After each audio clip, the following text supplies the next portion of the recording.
Reddit fresh. Am I the idiot for ruining my dad's chances of winning my mom back? My, female 25, parents are getting divorced after 24 years of marriage. My mother was basically cheating on my father for months before he found out. I put cheating in quotation marks because my dad was a horrible husband, so I was actually happy she found someone else. Once my mom said she wanted to separate, my dad completely changed. He said he didn't want her to leave, begging her to stay, saying he will change. He actually got on medication for his depression, started being more affectionate, and asked for couples counseling that he said my mom agreed to do. One day I go to my parents' house and my dad says he wants my help winning my mom back. We are in the backyard and mom is in the house. I told him no because I want what's best for her and he's not it. He said that he has severe depression and saying that he's bad without acknowledging how depression can affect a person isn't right. He said he was disappointed, cuss. If the genders were reversed, I would admonish him for cheating and breaking the vow of marriage. Now this is where I might be the asshole. My dad is doing everything he can to win my mom back. So I said that while I won't help him, I wouldn't interfere in his plans and would stop talking about him with her. Me and my mom talk a lot about how shitty of a husband my dad is. At one point in the conversation, he says in a calm tone, "I know you're not going to like this, but I'ma say it anyway. When one parent gives you gifts and takes you on trips and buys you things, of course you're going to side with them even if they're wrong because you don't want to lose that." This made me so angry. I have a genuine friendship with my mom, whereas even though my dad was a fantastic father, gave us everything we ever wanted needed, I don't necessarily enjoy being around him. I hang out with him sometimes out of obligation, but it's very forced, and I know he can tell, and he's told me this hurts him in the past. I basically went off saying frick you and how dare you and that he had no right to question my character, and the reason I like mom more is because he's no fun, unmediated, he's rude and rigid, and it has absolutely nothing to do with money. I am screaming, but up until this point our convo was calm and we were almost whispering so my mom wouldn't hear. My dad keeps trying to shush me, but I don't let up. I go to my mom and tell her what he just said, and he keeps looking at me saying, "Why are you doing this to me? I can't believe you're doing this to me. We were just having a calm conversation." I say I am leaving and my mom gets in the car with me. Later my dad says that after my blow-up, my mom no longer wanted to go to couples therapy. Am I the idiot for blowing up and making it harder for my dad to win my mom back? Edit. I'm editing to add that the reason I am so involved is because both my parents talk about the other to me.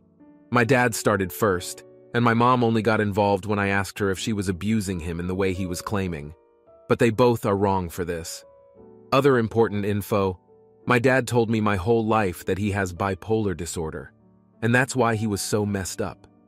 I've sent him books and podcasts and articles and lectures for years about this disorder. I made my entire family start therapy 2 years ago, and I said that my only request for Dad is that he get medicated because he knows he has bipolar disorder. He laughed and said, "I was waiting for you to say that. I'm not even bipolar." The therapist then got a little curt with me and said I shouldn't armchair diagnose just because I was a psych major. My dad just nodded along.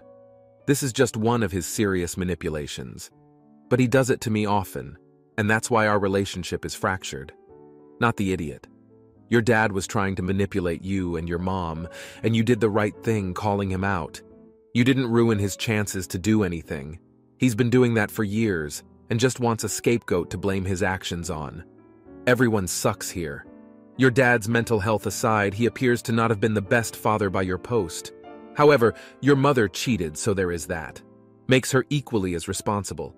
As for you, well, you picked a side and made it clear and yelled very clearly at your father your thoughts. Seems like you did not want them getting back together and made sure that did not happen. Now, for the next story. Am I the idiot for keeping in contact with my GF's estranged half-sister? I've been dating my GF for almost 5 years now. We just found out we are having a baby recently, so we've been happy about everything. About 2 years into our relationship, I accidentally met her half-sister, I'll call her Anne, who was born from an affair. It was at a baseball game. This girl who looked exactly like my GF came up to us and introduced herself to me and tried telling my GF about her upcoming graduation and that she wanted us to go. My GF declined everything and told Anne to not speak to her. On our way home, she told me about her father's affair with this woman when she was only 5, that she had a half-sister that she never liked. I asked her if she ever tried to get to know Anne. She said no. I never had contact with Anne within the next 2 years until I saw her singing in some subway station on my way to work.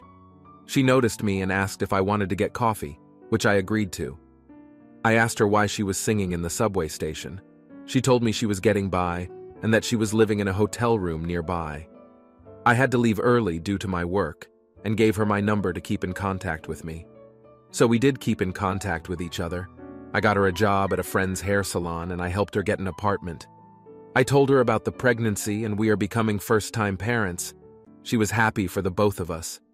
Anne must have seen her sister in public because she congratulated her on the pregnancy. My GF hated that she knew and that she didn't want me near her again. I was given an ultimatum to stop all contact with Anne or leave my pregnant GF. I only felt bad for Anne because I was homeless at a young age and saw a lot of me in her. I gave her the support that I wished I was given. You're the idiot. You're betraying your GF, and you didn't just help Anna, you have personal information you knew your GF wouldn't have wanted to know. You need to cut all contact with Anna and focus on your GF and your baby. You really screwed up. You're the idiot. Unfortunately, you seem like the type of person who's going to latch on to the people saying, "Not the idiot," and secretly keep contact with the half-sister behind the mother of your child's back, and she can honestly not trust you anymore. It's pretty cut and dried what you should do here, and you have to come to the internet to find out if you're allowed to have a secret relationship with a strange woman whom you seem to have become slowly obsessed with. Now, for the next story. Am I the idiot for not allowing my roommate's boyfriend to park his car in our driveway? I am an undergraduate college student and live with 4 other undergraduate college students, all of us 22F. We have a pretty decent 5-bedroom house with a small yard and 2-car driveway with a garage, which we use for storage. For a college town, we live in a pretty nice area, but parking can sometimes be a nightmare. All 5 of us have long-term boyfriends. 4 out of 5 of us have cars. When we moved into the house last summer, we agreed that the driveway spots would go to 2 of the roommates. Our 5th roommate, A, was one of the roommates that was promised a spot. Unfortunately, she was T-boned just before we moved in and her car was totaled. Even though she really needs one to get to her classes and internship, A's parents do not want her to buy a new one, and she can't currently afford to buy one herself. Instead, she has her boyfriend drive her wherever she needs to go. A's boyfriend parks in the extra spot in the driveway whenever he comes over, and he is over for at least 6 hours a day, every day, and sometimes overnight. We, the 4 other roommates, have asked A and her boyfriend numerous times to park elsewhere, like at least 6 or 7 times. We have talked to both of them separately and together, to no avail.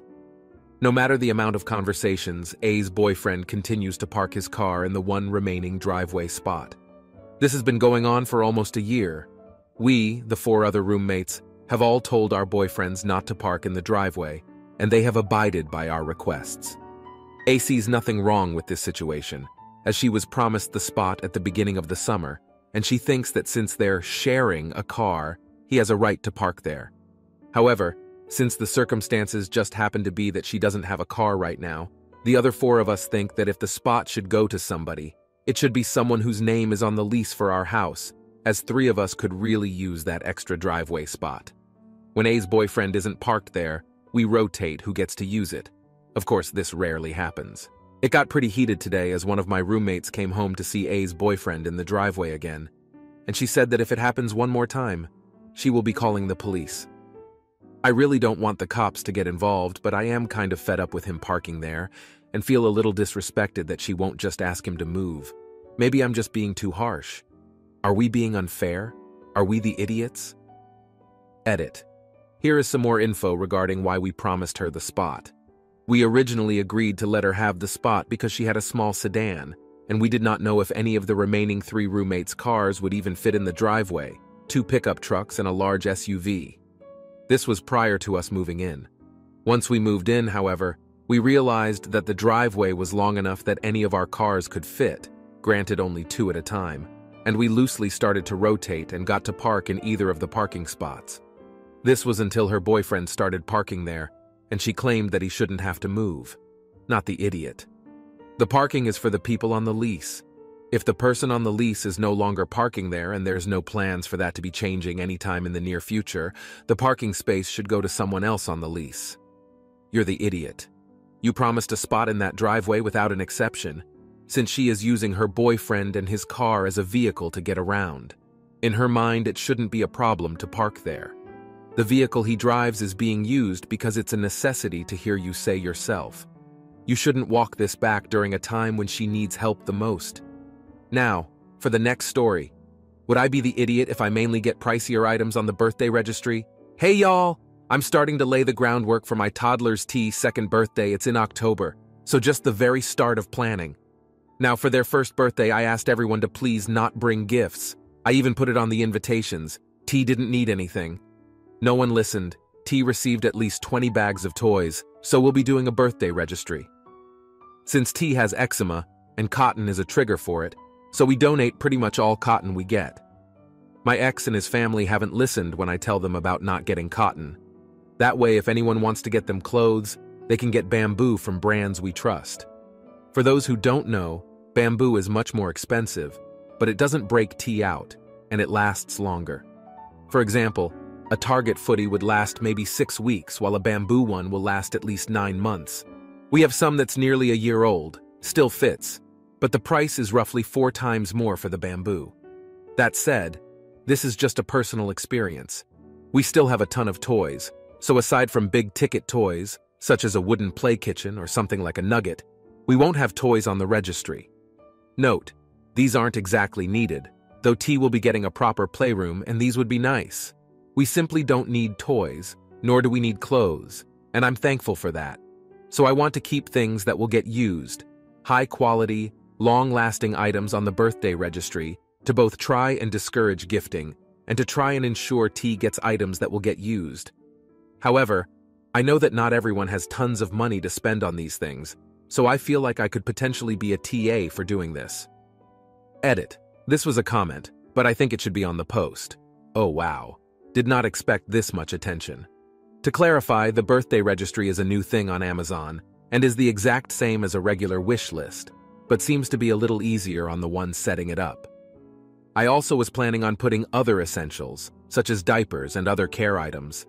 I'm a single mom in school, so I consider diapers to be expensive. The current idea for the invitation is along the lines of, hey, please don't bring any gifts.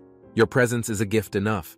However, if you wish to give something regardless, please ask for a link to a wish list or charity to donate to in T's name when you RSVP. I had no clue this would be so controversial. I remember going to the Learning Express and getting stuff for my friends from their wish list box. I got the idea from that. I probably won't do this, but I'm glad I asked early. I might reply to comments later tonight. Thank you for the kinder comments. I only posted this since I wasn't sure, as my ex and their family don't listen when they visit T at my home, and I don't personally know most of who they invite. Party will be in a public area. Strangers will not have access to my address or house for safety reasons. Edit 2. By registry, I mean wish list. Just a regular Amazon wish list. By expensive, I mean $40, $60, and the things that fall into that are mainly diapers. Y'all are insane. The link would only be shared if it was asked for. Edit 3. Another comment moved up. Hey, gonna reply to this in response to all the book comments. T is a sensory seeker, and one of the ways that they do that is to put it lightly, destroying books. They enjoy ripping pages out and chewing through the cardboard. Because of that, we mainly keep all the books in the house in a locked closet and just use online ones that I read from my phone. Before we locked up the books, they actually chewed some to the point where it looked more like a puppy's handiwork than toddlers. We're currently working on slowly reintroducing books, but don't have the space for any more. We have a ton of notes from my baby shower. Also, my life situation is not relevant. Do not comment about it. It's unnecessary. You're the idiot. Because it can be seen as if you're telling them to spend money on expensive stuff. Just repeat the no gifts, please, and include in the invitation that you will be donating all toys and clothes to charity, if anyone brings any. Grandparents can keep their gifts at their homes, and your kid can play with those while visiting. Not the idiot. I have an ongoing wish list for my daughter. My best friend has one for her son. It makes it so much easier to buy gifts that the parent knows the child will want and are developmentally appropriate. It also prevents waste and the trouble of doubled gifts. I think calling it a birthday registry is what's triggering people. But I see it as something similar to when a kid circles the toys they want in a catalog. Family and close friends may be willing to pay for higher-priced items, so why not go ahead and put them on the registry?